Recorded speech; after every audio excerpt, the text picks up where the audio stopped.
باسکردنی ویلایەتی مووسڵ داوەستین. باسکردنی پرسی ویلایەتی مووسڵ لەو سەروبەندەدا ڕەنگە و پەندە کوردیە بیگرێتەوە کە ئەڵێ ئەم هەویرە ئاوی زۆرە کێشێت. ڕەنگە کەمێک دوورمان بخاتەوە لە بابەتی سەرەکی باسکردنەکەی خۆمان. بەڵام ئێمە چەند ئاوی پێویست بێ بۆی زیاکەین لەبەرەوەی ویلایەتی مووسڵ تەنها لەو سەروبەندەیە چەند کێشەیەکی چارەسەر نەکرد لە ناوچەکە، بەڵکو تا ئەمڕۆژ پرسی ویلایەتی مووسڵ درێژەی هەیە. بۆ نمونە ئەم ویلایەتە هەر لە تەسیسبوونی دەوڵەتی عێراقەوە پرسێکی زۆر سەرەکی بوو. پرسێکی سەرەکی بوو لەوەی کە ئایا دەوڵەتی عێراق هەر لە ویلایەتەکانی بەغدا و بەسرە پێگەیان مووسڵیش بچێتە سەری. لە پاشتریشە ئەگەر ئێمە پرسی ویلایەتی مووسڵ وەکو کورد ئەکرێ وەکو پرسێک سەیری بکەین کە ئیتر خۆر ئاوابوونی شیمانی دروستبوونی دەوڵەتێکی کوردی بوو لە ناوچەکەدا. لە پرسی کورد و تورکیش پێکەوە دیسانەوە ئەمە پرسێکی زۆر گرنگ بوو کە تا ئەمڕۆژ تورکەکان لە میساقی میلی خۆیانە کە لە پەیمانی میساقی میلی خۆیانە کە لەو سەردەمایەدرا پێیان وایە ویلایەتی مووسڵ هەر بەشێکە لە دەوڵەتی تورکی یاخود بەشێکە لەو دەوڵەتی کە ئەوان ئەکرێت لە داهاتوودا حکومڕانی فەرمانڕەوایەتی بکەن. کەواتە با ئێمە بێنە سەر باسکردنی ویلایەتی مووسڵ جابۆی ئێمە تێگەیشتنەکەمان زۆر وازەحتر بێ. پێم خۆشە هەر لە سەرەتاوە لەوە تێبگەین کە ئێمە ئەڵێن ویلایەتی مووسڵ بە تەواوەتی باشووری کوردستانی ئێستا ئەگرێتەوە. واتە ویلایەتی مووسڵ لەو سەروبەندەیە کە حکمی سەفەویەکان و عوسمانیەکان و دوو ئیمپراتۆرەتی گەورە لە ناوچەکە حوزوریان هەبووە، ناوچەکانی ژێردەسەڵاتی خۆیان لە ویلایەت پێک هاتبوو. هەر ویلایەتێکیش بە پچووکراوەیی لە لیوای یاخود ئەوەی پیانەوت سەنجەق پێک هاتبوو. ڕاستی گەر بگەڕێنەوە بۆ دوورتر ویلایەتی مووسڵ سەرەتا تەنها لیوایەک سەنجەقێک بوو لە کێشمەکانی نێوان دەوڵەتی عوسمانی و سەفەویدا. ویلایەتی مووسڵ یەکێک بووە لە ویلایەتانی کە بەردەوام لەلایەن سەفەویەکانەوە چاوی تێبڕاوە.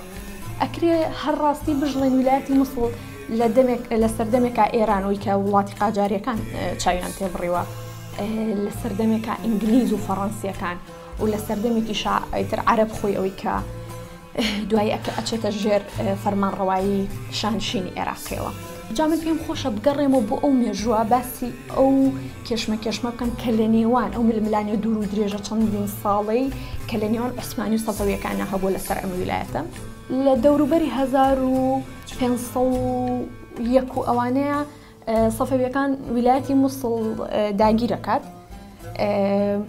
وەکو ئەزانین کە ویلایەتی ئیمپراتۆریەتی سەفەویەکان ئیمپراتۆریەتێک بوو یعنی پەیڕەوی دینیان شیعەی 12 ئیمام بوو کە ئەمەش بە تەواوەتی جیاواز بوو لە ئەو مەزهەبەی کە عوسمانیەکان هەڵیان گرت.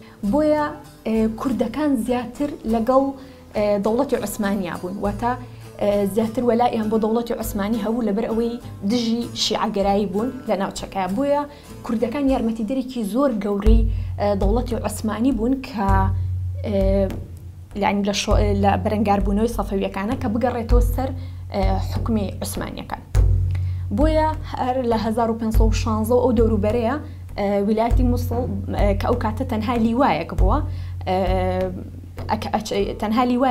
ئەچێتەوە سەر دەوڵەتی عوسمانی.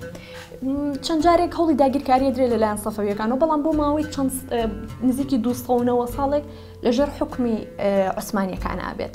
ئەوەی گرنگە من لە سەرەتاشە ئاماژەم پێ کرد کە ئەمە تەنها لیوایەک بوو.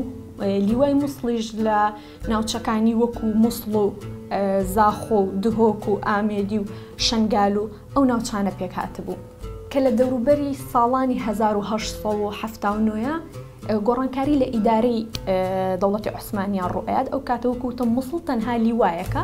ئەم لیوایە لە ناوچەکانی زاخۆ و دهۆک و ئامێدی و شەنگال و مووسڵ و ئەم ناوچانە پێک هاتبوو. دواتر دەوڵەتی عوسمانی هەردوو لیوای سلێمانی و کەرکووکیش ئەخاتە سەر لیوای مووسڵ، ئەو کاتە ئیکا بە ویلایەتی مووسڵ. ئیتر لیوای سلێمانیش لە ناوچەکانی سلێمانی و قەڵاتزێ و خورماڵ و ئەو کاتە پێوترا گوڵعنبەر ئەوانە پێک هاتبوو و لیوای کەرکووکیش لە هەولێر و کەرکووک و ڕانیە و ئەم ناوچانە پێک هاتبوو. لەژێر ویلایەتی مووسڵ هەمویان کۆکردنەوە، بۆیە ئێمە کاتێک کە ئەڵێن ویلایەتی مووسڵ ئەبێ ئەوە لە بەرچاو بگرین کە ئەم ویلایەتە تەواوی باشووری کوردستانی ئێستا ئەگرێتەوە.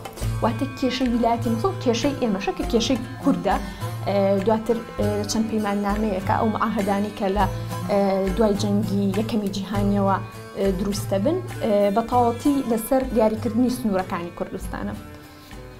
شتێک کە زۆر گرنگە لە ویلایەتی مووسڵە ئەوەیە کە ئێمە لە بەرچاوی بگرین ویلایەتی مووسڵ لە سەرەتایە تورکیا وەکو ویلایەتێک ئەیناسێنێت کە ئەبێت بەشێک بێت لە کۆماری تورکیا، وەکوەزانین دوای ئەوەی کە دەوڵەتی عوسمانی ئیتر بە تەواوەتی بەرەو ڕووخان ئەڕوا، شۆڕشی عەرەبی گەورە ڕوئەیات و ئیتر عوسمانی دەوڵەتی عوسمانی و ئەمپراتۆریەتی عوسمانی هیچ توانە و دەسەڵاتێکی بەرەنگاربوونەوەی نەماوە. لە 1970 پەیمان ئاگربەستێک ڕوئەیە، ئەو ئاگربەستە کە لە تاریخا بە ئاگربەستی مۆدۆرۆز بەناوبانگە، لەو ئاگربەستەیە بڕیارە درێت کە یعنی وڵاتە زلهێزەکان بۆ نمونەکو بەریتانیا پابند بن بۆی کە دەستێوەردان نەکەن لە هیچ کام لەو ناوچانەیە. بەڵامی تر ئەوە ڕوونە کە بەریتانیا ناتوانێت ئەم دەستێوەردانە قبول دەستێوەردان نەکات لە ناوچەکەیە. بۆچی؟ لەبەرەوەی کە هەر زۆر لە کۆنەوە درکی بەوە کردبوو کە ناوچەیەکی زۆر دەوڵەمەندە هەم بەپیتە، بۆیە دوو مادەی مەتاتی دانابوو، مادەکانی 7 و 16 بوون کە بتوانێت هەر کاتێک بیەوێت جوڵە بە ینی جوڵەی هێز سەربازی ئەنجام بدات، بۆیە بتوانێت دەستێوەردان بکات ینی بتوانێت کە پەیماننامە یاخودە و ئاگربەستە هەڵبوەشێنێتەوە لە هەر کاتێکا کە بیەوێت. بەڵام خۆی هەڵەنە بازرگانێکی ئەرمەنیە، بازرگانێکی ئەرمەنیە زۆر لە پێشترە نەوتە دۆزێتەوە لە کەرکووکە، ینی ئیتر ئەمە ئینگلیز ئەوە ئێمە ئاگاداری ئەوەین کە هەموو هاوکێشەکانی دنیا بەدەستی خۆیەتی و خۆی ئەزانێ لێ کوێیە چ ناوچەیەک دەوڵەمەندە بە نەوت و بەو کانزا و مادانی کە بۆ ئەم گرنگن و بۆ وڵاتەکەی گرنگن. تەنانەت قسەیەک هەیە کە لە 1913 چەرچڵ وتوێتی ئەبێ ئێمە نەوتی خۆمان دابین بکەین و لە 1914 جەنگی جیهانی ڕوئەیە، کەواتە ئەمانە هیچی بەبێ نەخشە و بەبێت تەختیت بۆ دانان ڕووی نایەوە لە ناوچەکەدا. ئەگەر بگەڕینەوە بۆ پرسی ویلایەتی مووسڵ، باسی ئەومان کرد کە تورکیا ویلایەتی مووسڵ وەک بەشێک لە خاکی خۆی ئەناسێنێ. ئەو کاتێک کە جەنگی جیهانی ڕوویە، دەوڵەتی عوسمانی زۆربەی زۆری ناوچەکانی لەدەستدا بوو، بە تەواوەتی لاواز ببوو. تەنها باشووری کوردستانی ئێستا کە ویلایەتی مووسڵیشی پێ ئەوترێ لەژێر دەسەڵاتی مابوو، تورکیای ئێستا لەژێر دەسەڵاتی مابوو، بەشێکی کەمی یۆنانیش لەژێر دەسەڵاتی بوو، لەگەڵ ویلایەتی حەلەب سووریای ئێستا لەژێر دەسەڵاتی بوو. حتا ئێستش یعنی ئەگەر دیقەت بین پۆست عوسمانیەکانی ژەوی کە پێیانەوترێت پۆست عوسمانیەکانی وەکو کەمال ئەتاتورک و ئەردۆگان و ئەمانەش هێشتا بە ئاشکرا ناتوانن و ناوێرن بڵێن کە ئەم ناوچانە بەشێکن لە خاکی تورکیا، بەڵام بە ئاماژە و لە سیاسەتیانە بە تەواوەتی دەرەکەوێت کە هێشتا تەماحی ینی تەماحی ئەو ناوچانەیان هەیە و هێشتاش خۆیان بە میراتگری دەوڵەتی عوسمانی ئەزانن. بۆیە لەو سەروبەندەیە پەیماننامەی میساقی میلی ئەبەسترێت. میساقی میلی هێشتا پێش ڕووخانی عوسمانیەکان ئەم پەیماننامەیە ئەبەسترێت، بەڵام میساقی میلی تورکیەکان تقریباً لە 6 خاڵ پێگیە، داوای ڕفراندۆمەکات لە هەندێک لە ناوچەکانە. لە 1920 پەرلەمانی تورکیا میساقی میلی پەسەند دەکات، بۆیە لە میساقی میلی ئەوانە ئەو ناوچانی کە ئەو بە کەمینە ناویانە بات ئەوێت کە لەژێر دەسەڵاتی خۆیان بن و یان لە کاتێکا کە هەلومەرجێک ڕەخسا ڕفراندەم بکەن و لە ڕێگەی ڕفراندەم و چارەنووسی خۆیان دەستنیشان بکەن. کەواتە ئێمە زانیمان کە کێشمەکە لە نێوان دەوڵەتی تورکیا و شانشینی عێراقیشا هەیە. بۆیە کە لە 1920 شانشینی عێراقی بەریتانیەکان دروستیەکەن ویلایەتی مووسڵ بەشێک نییە لە شانشینەکە واتە ویلایەتی مووسڵ ناوچەیەکە ناوچەیەکی کێشەدارە و هێشتا چارەنووسی یەکلایی نەبووتەوە. پێش ئەوەی پەیماننامەی سیڤەر ببەسترێت ینی پێش بەستنی پەیماننامەی سیڤەر لە 1920 و 1921 لە 1920 پەیماننامەی سان ڕیمۆمان هەیە و لە کۆنگرەی قاهیرەش هەر لەم دوو شوێنە باسی شتێکەکرێت بە ناوی دەوڵەتی کوردی و ئەوەی کوردی بەڵام لە دواترە تورکەکان کە هەست بەم مەترسی ئەکەن کە خەریکە ویلایەتی مووسڵ لەدەستیان کە خەریکەی تر لە پەیماننامەیەکی جیهانیە باسی دەوڵەتی کوردی ئەکرێت و باسی دیاریکردنی سنووری ناوچە کوردیەکانەکرێت بیر لەوە ئەکەنەوە کە هەم دوو ڕێگە بەکارێنن هەم نزیک بوونەوە لە سەرۆک هۆز و خێڵە کوردیەکان ئەیتر زیاتر بە ناوی سۆز و عەتفی ئاینیەوە پەلکێشیانەکەن لەگەڵیش زەختێکی زۆر لەسەر بەریتانیەکان دروستەکەن کە واز لە فکری دروستبوونی دەوڵەتی کوردی بێنن.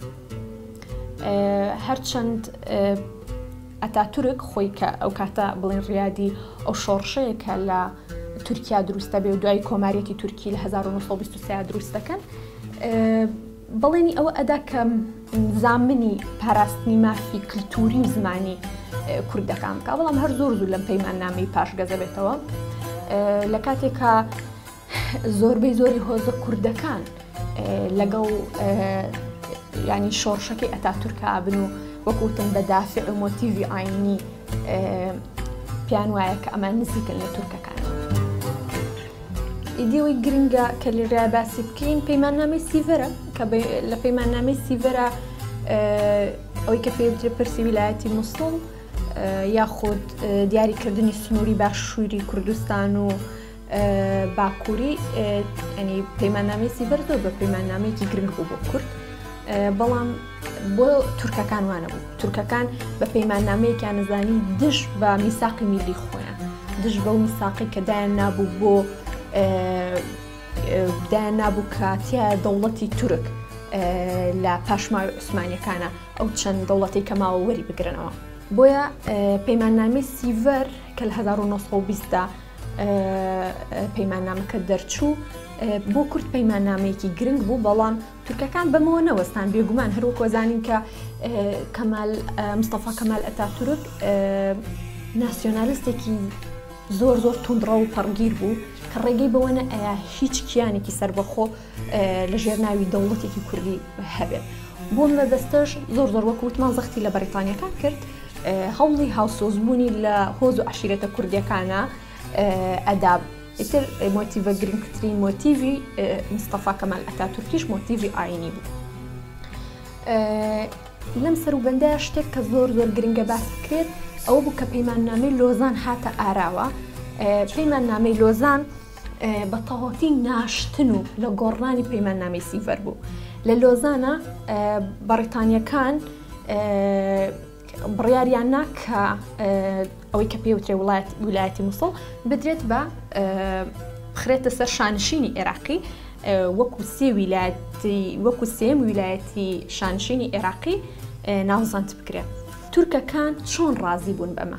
ئایا مستەفا کەمال ئەتاتورک کە ئەم هەموو هەوڵی یا کە ویلایەتی مووسڵش بخرێتە سەر خاکەکەی خۆی هۆکاری ڕازیبوونەکەی لێوێدا جوڵانەوەکەی شێخ سەعیدی پیران بوو ئەو جوڵانەوەیە وەک چۆنڵێڵە بە ئاگر و ئاسن کپ کرایەوە جوڵانەوەیەکی زۆر بەهێز بوو لەو سەردەمەیە تەنانەت شێخ سەعیدی پیران هەر بەوە نەوەستا کە هەوڵی ئەوە بداکە ئەو ناوچانەی کوردین بەڵکو ئەو پێی وابوو زۆربەی زۆری ناوچەکانی تریش کوردین و ئەبێ بگەڕێنرێتەوە بۆ شوێنە ڕەستەنەکەی خۆی کە وڵاتی کوردانە. بۆیە کەمال ئەتاتورک یاخود بۆیە مستەفا کەمال ئەتاتورک نەرمی پیشاندا لە پێشکەشکردنی ویلایەتی مووسڵ بە شانشینی عێراقی یاخود بە دەوڵەتی عێراق لە بەرامبەر ئەوەی کە یارمەتی بن لە دامرکانەوەی شۆڕشەکەی شێخ سەعیدی پیران.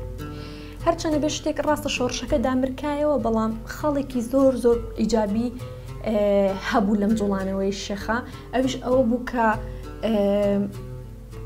ویلایەتی مووسڵ نەخرایە سەر تورکیا ئەوەی ئێمە ئەزانین ئەمڕۆ ئەم بەشی کوردستان کە پێی وتێ باشووری کوردستان جۆرێک لە ئۆتۆنۆمی سربەخۆیی وەرگرتەوە بەڵام ئەگەر لەو کاتەیە ئەم جوڵانەوەی نەبوایە و هیچ مەرجێکی تر نەبوایە و باشووری کوردستانش بخرایەتە سەر کۆماری یەکگرتوو یاخود کۆماری ئازادی خوازی تورکیا ئەو کاتە لەوانەیە چەند سەد ساڵێک زیاتر خەونی کیانێکی سربەخۆ ئۆتۆنۆمی کوردی دوا بکەوتایە.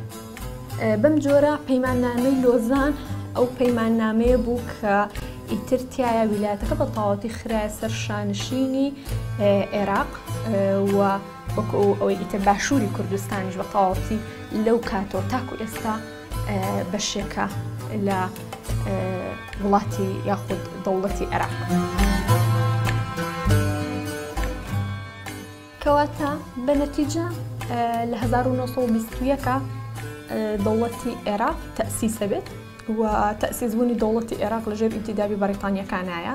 بنەماڵەیەکی تریش لەگەڵ بنەماڵەی هاشمیەکانە خۆیان هەر بە میراتگیری ئانی پێغەمبەر ئەزانی پێیان وا بوو کە ئەوان سەر بە بنەماڵەی ئەگەڕێنەوە و نەسەبیان ئەگەڕێتەوە بۆ قوڕەیشیەکان و نەوەی پێغەمبەرن. بنەماڵەی ئال نەقیب بوو کە دوو لەو کەسانە عەبدوڕەحمان نەقیب و تاڵب نەقیب بوو کە لە کێبڕکیا بوون بۆ گرتنە دەستی یاخود بۆ بوون بە ئەمیری شانشینی عێراق مەلیکی عێراق. بەڵام بەریتانیەکان وەکو وەفایەک بۆ شەریفی مەکە کە ڕۆڵێکی بەرچاوی گەڕا لە شۆڕشی عەرەبیە کوڕە گەورەی ئەویان کە شا فەیسەڵی یەکەم بوو کردە مەلیکی عێراق وەک ڕوونە. بۆیە بەم جۆرە شانشینێکی یەکگرت و دروست بوو لە ژێر ناوی شانشینی عێراقا و یەکەم مەلیکیشی مەلیک فەیسەڵ بوو کە لە سووریاوە هاتەوە و دەستی کرد بە حکومکردن. ئیدی لێرە ئێمەیین دەسەکەین بەوەی کە ئێمە داخڵ بە تاریخی دەوڵەتی عێراق بین و لەم سەروبەندەشا بوونی سەدام حوسێن وەکو کەسایەتیکی شۆڕژگەر ئەناسێنین کە چۆن پەیوەندی هەبووە چۆن شۆڕژگەر بووە چۆن لەو کاتەیە کەسێکی ناڕازی و یاخی بووە لە سیستەمی مەلەکێت لە عێراقا. مەلیک فەیسەڵی یەکەم بۆ ماوەی نزیکەی لە 1920 تا 1933 لەسەر حکم ئەمێنێتەوە و چۆنێتی ڕۆشتنیشی لەسەر حکم تا ئێستا نادیارە بەڵام وەکو باسەکرێت کە ئەگەریژە هەر خواردکردنی هەیە لەلایەن بەریتانیەکانەوە لەبەرەوەی هەوڵ هەبووە لەو کاتەیە هەوڵ هەبووە بۆ ئەوەی کە هەوڵی دەرچوون لە ئینتیدابی بەریتانیان ناوە ینی هەوڵیان ناوە بەریتانیا بۆنی ئەوەی کرده بوو کە ئەمان ویستی سربەخۆبوونیان هەیە و هەستی ناسیۆنالیزم وردە وردەتیانە گەشاکە و ئەیانەوێت لە ژێر ناوی دەوڵەتی عەرەبیە حکمی خۆیان بکەن. لە پاش خۆی کوڕەکەی کە مەلیک غازیە یەتە سەر حکم مەلیک غازی تەنها بۆ ماوەی 4 ساڵێک لە حکم ئامێنێتەوە بۆی ڕووداوێکی هاتوچۆوە سیارەوە ئەویش لەسەر حکم نامێنێتەوە. ئەم قۆناغی دواتر قۆناغێکی گرنگە بێت. قۆناغێکی گرنگە بێت کە کوڕەکەی مەلیک غازی تەنها 4 ساڵانە بێت کاتێک مەلیک غازی بە ڕووداوی سیارە کۆچەکات بۆیە تەمەنی یاسایی تەواو نەکرێت تا بێتە سەر حکم و جێگەی باوکی بگرێتەوە. بۆیە لەو کاتە خاڵی کە عەبدولئیلای ناوە پێشێوترە وەسی عێراق لەو کاتە ئەو بۆ ماوەی نزیکی 14 ساڵێک هەتا تەمەنی یاسایی فەیسەڵی دووهەم ئەگاتە تەمەنی یاسایی خۆی. ئەوەی زۆر گرنگە ئەبێ ئێمە بزانین کە لەو کاتەشە کە سەروبەندی حکمی پاشایەتیە لە عێراقا هێشتا بیری ناسیۆنالیزم بیری پان ئەرەبیزم ئەوەی کە دواتر بەعس هەڵگری ئاڵاکەیە بێت لە کاتی مەلەکێتیشە حزوری هەبووە. هەرچەندە لە سەردەمی مەلەکێتە عروبە و یاخود پان ئەرەبیزم لە دەستوریانە جێگیر نەکرا بۆ بڵێن لە دەستورە بە شێوەیەکی ڕسمی و چەسپا و هەبوو بێ بەڵکو لە ڕێگەی ترەوە. ساتیع حوسەیری کە پێداگۆکێکی بنەماڵەی هاشمیەکان بوو و لە دواتریشدا بە باوکی ڕۆحی عروبە ئەناسرێت لە گوتار و لە مەنهەج و تەنانەت پەروەردەکاری خێزانی هاشمیەکان بوو یاخود خێزانی مەلیکی بوو لە عێراقا کە تەنانەت ئەو منەزری سوپاکەشیان بوو منەزری سوپای عێراق بوو بۆیە هەر لەو کاتەوە بیرۆکەکە خەڵک وردە بیرۆکەکەی هەڵ ئەمژی باشە کە ئیتر دوایی لەسەر دەستی فوئاد ئەڵڕێکابی لە 1956 بە شێوەیەکی ڕەسمی پێشڕەوی ئەم بیرە ئەکات